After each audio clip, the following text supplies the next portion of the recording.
Next है factor affecting photosynthesis. Rate of photosynthesis जो होता है ये डायरेक्टली प्रोपोर्शनल होता है कि कितना ज़्यादा क्रॉप इल्ड होगा। प्लांट फैक्टर में इंक्लूड रहता है लीव का size, age, orientation, mesophyll cell, chloroplast, internal CO2 concentration and amount of chlorophyll. Internal factor dependent होता है जेनेटिक प्रीडिपोजिशन पे एंड ग्रोथ ऑफ प्लांट पे। एक्सटर्नल फैक्टर में आता है सनलाइट, टेम्परेचर, कार्बन डाइऑक्साइड का concentration and water.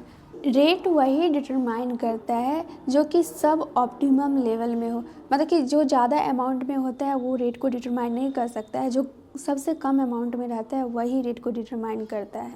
Several factor affect करता है बायोकेमिकल प्रोसेस को। ब्लैकमैन 1905 में एक्सप्लेन किए थे लॉ ऑफ लिमिटिंग फैक्टर को। इसमें वो बोले कि कोई भी चीज़ अगर नियरेस्ट मिनिमल वैल्यू पे हो तो वो डायरेक्टली अफेक्ट कर सकता है प्रोसेस को, मतलब कि ये रेट डिटरमाइनिंग स्टेप होता है। यहाँ पे फैक्टर दिया गया है जो कि अफेक्ट करता है फोटोसिंथेसिस को। यहाँ पे ये ग्राफ दिया गया है, ये लाइट इंटेंसिटी है एंड ये फोटोसिंथेसिस हो रहा है।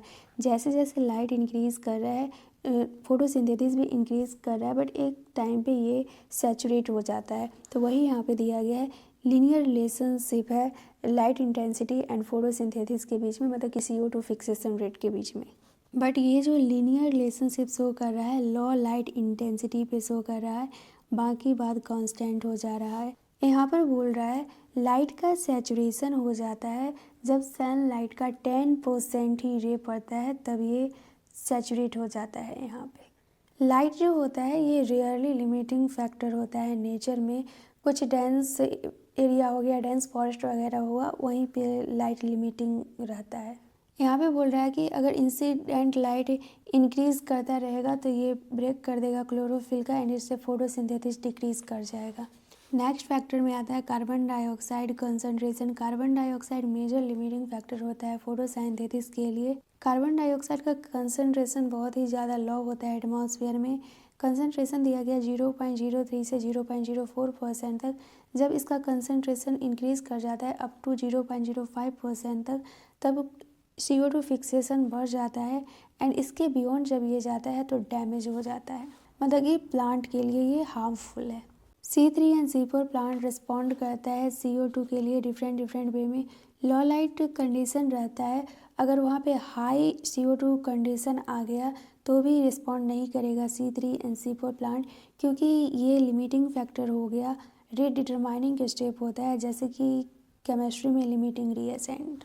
C4 प्लांट में सैचुरेशन हो जाता है 360 पे एंड यही C3 प्लांट में 450 पे। करंट जो CO2 है वो लिमिटिंग है C3 प्लांट के लिए। ग्रीन हाउस क्रॉप में आता है टोमेटो, बेल पेपर, ये सब जो है ये C3 प्लांट में आता है। C3 प्लांट को ज़्यादा कार्बन डाइऑक्साइड चाहिए तो ज़्यादा हायर यील्ड होगा। नेक्स्ट है टेम्परेचर। डार्क रिएक्शन इंजाइमेटिक होता है एंड ये टेम्परेचर के द्वारा कंट्रोल होता है। लाइट रिएक्शन भी टेम्परेचर सेंसिटिव होता है, बट ये डार्क रिएक्शन के कंपेयर में लाइट रिएक्शन कम इफेक्ट होता है। C4 प्लांट रिस्पॉन्ड करता है हायर टेम्परेचर को एंड इसमें हायर रेट से फोटोसिंथेसिस होता है।